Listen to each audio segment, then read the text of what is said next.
15 दिन नई दुल्हन का मुंह देखना अशुभ। शादी के बाद अशोक को उसके माता पिता ने उनके परिवार की एक अजीब प्रथा बताई। आखिर सच में ये प्रथा थी या कुछ छिपाया जा रहा था? जानने के लिए पढ़िए पूरी कहानी। मेरा नाम अशोक है। मैं एक मिडिल क्लास फैमिली से हूँ।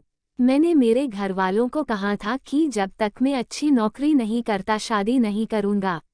मैं बैंक के लिए तैयारी कर रहा था, जिसमें काफ़ी समय लग गया। इस कारण मेरी उम्र 32 साल की हो गई। लेकिन मेरी नौकरी अच्छी लग गई थी। अब मेरे घर वालों को मेरी शादी की चिंता सताने लगी थी।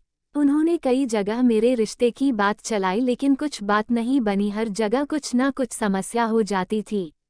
इन्हीं सब बातों में 1 साल और बीत गया। मेरे मम्मी और पिताजी को अब ज़्यादा टेंशन होने लगी थी। वो सुबह शाम बस मेरी शादी की ही फिक्र किया करते थे। लेकिन फिर एक दिन उनकी कोशिश रंग लाई। काफ़ी दिनों तक ढूंढने के बाद एक रिश्ता आया था जो घरवालों को जमा था। वो लोग गांव के थे और हमसे गरीब थे। घर वालों ने मुझे उस लड़की की तस्वीर दिखाई। लड़की अच्छी थी। मैं कहीं और शहर में नौकरी करता था। मम्मी और पापा ने लड़की को उसके घर जाकर देखा था। मुझे भी कहा था लेकिन मैं आ नहीं पाया। मम्मी को लड़की पसंद आ गई थी। मम्मी ने कहा कि अब बस शादी जल्दी से करना है। शादी का ऐसा योग बन रहा था कि या तो शादी 15 दिन हो या फिर 2 साल बाद, लेकिन अब शादी को टाला नहीं जा सकता था। इसलिए शादी 15 दिन में होना ही तय हो गया था। इतने कम समय में अब मेरा लड़की देखना जाना हो नहीं सका। इसलिए मैं अब शादी के लिए ही छुट्टियां लेकर आ गया। मैं शादी के 5 दिन पहले ही आ गया। शादी की तैयारियां चल रही थी। बहुत जल्द में सब तैयारियां पूरी करनी पड़ी और फिर शादी का समय आ गया। शादी वाले दिन हम लोग बारात लेकर लड़की वालों के यहाँ पहुँच गए। वहाँ सबकी चेहरे देख मुझे कुछ अजीब सा लगा। मुझे एक छोटे कमरे में ठहराया गया। मैंने पापा से पूछा, पापा यहाँ सब ठीक है ना? पापा ने बोला सब ठीक है। शादी गांव की थी। फेरों के समय भी लड़की ने अपना मुंह घूंघट से ढाका हुआ था। शादी के बाद विदाई होकर हम सब लोग अपने घर आ गए। घर आने पर मेरी सुहागरात के पहले ही मेरी मम्मी और पापा मुझे अकेले में ले जाकर कुछ ऐसा बताते हैं जो मैंने पहले नहीं सुना। वो बोले कि हमारे घर में एक रिवाज और प्रथा है कि शादी होने के 15 दिनों तक दूल्हा अपनी दुल्हन का मुंह नहीं देखता।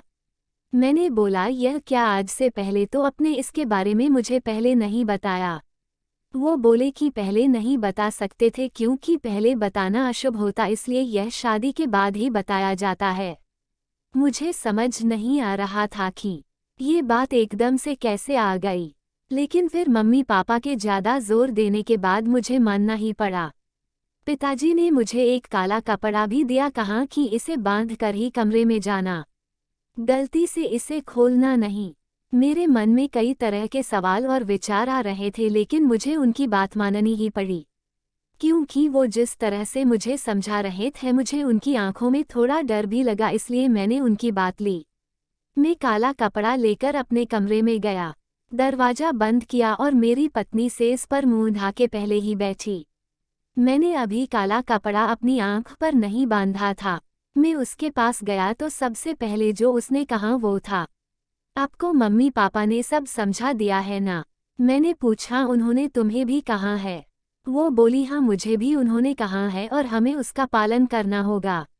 आपको सिर्फ मेरा मुंह नहीं देखना है 15 दिनों तक। मेरी पत्नी मेरे सामने थी लेकिन मैं उसका मुंह नहीं देख सकता था।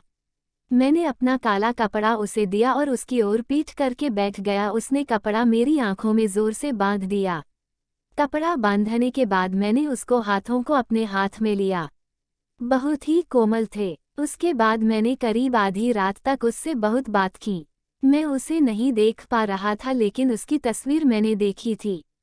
इस तरह बंद आंखों के बीच हमारे नए जीवन की शुरुआत हो रही थी। दिन में भी इस बात का विशेष ध्यान रखना पड़ता था। वो पूरा समय घूंघट में ही रहती थी। शादी के पहले मुझे प्यार क्या होता है इसका पता नहीं था, लेकिन शादी के बाद मुझे अपनी पत्नी से प्यार हो गया था। मैं बड़ी बेसब्री से 15 दिन खत्म होने का इंतजार कर रहा था। दिन दिन निकलते रहे और मेरा प्यार बढ़ता गया। आखिर 15 दिन हो गए। मैंने अपनी मम्मी और पापा से कहा कि आज 15 दिन पूरे हो गए हैं, कुछ पूजा या दूसरा उपाय तो नहीं करना। उन दोनों के चेहरे पर एक अजीब से घबराहट थी। मुझे समझ नहीं आया कि क्यों। वो लोग बोले नहीं, कुछ नहीं। मैंने उनसे फिर पूछा कि क्या कुछ बात है, आप इस तरह से क्यों लग रहे हैं? वो बोले कुछ नहीं। उस रात में कमरे में गया। अब मेरे हाथ में काला कपड़ा नहीं था। मेरी पत्नी आज भी घूंघट ओढ़े बैठी थी। मैंने जाते ही उसे कहा कि आज ये घूंघट क्यों? मेरी पत्नी मुझे कहती है कि मैं आपसे कुछ सवाल पूछना चाहती हूँ। मैंने बोला पूछो। वो बोली आप मुझसे कितना प्यार करते हैं? मैंने बोला कि 15 दिनों में तुम्हें पता नहीं चला। उसने कहा कि इतने दिनों तक आपने मुझे देखा नहीं था। अब सोचो कि आपको ऐसा कुछ देखने को मिल जाए जो आपने सोचा भी नहीं था, तो भी आप मुझसे उतना ही प्यार करेंगे या नहीं? मुझे उसकी यह बात समझ नहीं आई। मैंने कहा कि तुम ये क्या बात कर रही हो? मैं तुमसे प्यार करूंगा, तुम मेरी पत्नी हो। वो चुप हो गई। फिर आखिरकार मैंने वो किया जो मैं करना चाह रहा था। मैंने उसका घूंघट उठाया, और घूंघट उठाते ही जब मैंने उसकी शक्ल देखी तो मुझे यकीन नहीं हुआ। ये वो लड़की नहीं थी जिसकी मुझे तस्वीर दिखाई गई थी। ये तो कोई और ही लड़की थी। मैंने उससे पूछा कौन हो तुम? वो बोली मेरी आवाज़ तो आप जानते हैं, मैं वही हूँ, आपकी पत्नी। मैंने आवाज़ लगाकर अपने मम्मी और पापा को बुलाया। मेरी आवाज़ सुनकर वो कमरे में आए। मैंने बोला अच्छा, तो ये सब नाटक आपने इसलिए किया? ये लड़की कौन है? आपने मुझे तस्वीर तो किसी और की दिखाई थी। उनके चेहरे पर घबराहट थी। मेरी माँ बोली बेटा, हम इसी बात से डर रहे थे, बड़ी मुश्किलों से हमने तेरे लिए रिश्ता ढूंढा था। वो लड़की इसकी बड़ी बहन थी। शादी के 2 दिन पहले वो घर से चली गई। वो तुझसे शादी नहीं करना चाहती थी। ये लोग फिर शादी से मना करने लगे, लेकिन हमने इसके पिता पर दबाव डाला था, धमकाया था, पहचान बताए, तो उन्होंने दबाव में उसकी 2 साल छोटी बहन से तेरी शादी करवा दी। हम तुझे बताते तो तू हमें ऐसा नहीं करने देता। सच जानकर तू कभी शादी नहीं करता, इसलिए तुझसे छिपाया। तुम दोनों सही मायने में पति पत्नी बन जाओ, इसलिए 15 दिन वाला नाटक किया ताकि बाद में तू इसे छोड़ नहीं सके। उनकी बात सुनकर मुझे यकीन नहीं हुआ। मैंने कहा कि आपने अपने बेटे की शादी के लिए किसी को धमकाया। आपने मुझे भी झूठ बोला, आपको शर्म नहीं आई? आपने इस लड़की की मर्जी के बिना जबरदस्ती मुझसे शादी करवा दी। उसके बाद भी यह आप लोगों की बात मान रही है। मम्मी और पापा बोले कि हमने ये सब तेरे लिए किया। मैंने कहा यह आपने मेरे लिए नहीं, अपने लिया किया ताकि मेरी शादी के बोझ से आप बरी हो जाए। अगले दिन में बिना कुछ बोले सुबह अपने काम पर चला गया। लेकिन वहां जाने पर मुझे लगा कि इसमें उस लड़की की क्या गलती है, वो पहले ही जबरदस्ती का शिकार हुई है। मैं यही सोचता रहा, और मुझे उसकी आवाज़ से भी प्यार हो गया था। मैं 2 दिन बाद ही अपने घर वापस आया। मैं उसे लेकर उसके घर गया, उसके घरवालों से माफ़ी मांगी। उनकी आंखों में आंसू थे। फिर मैंने उससे पूछा क्या तुम मुझसे प्यार करती हो?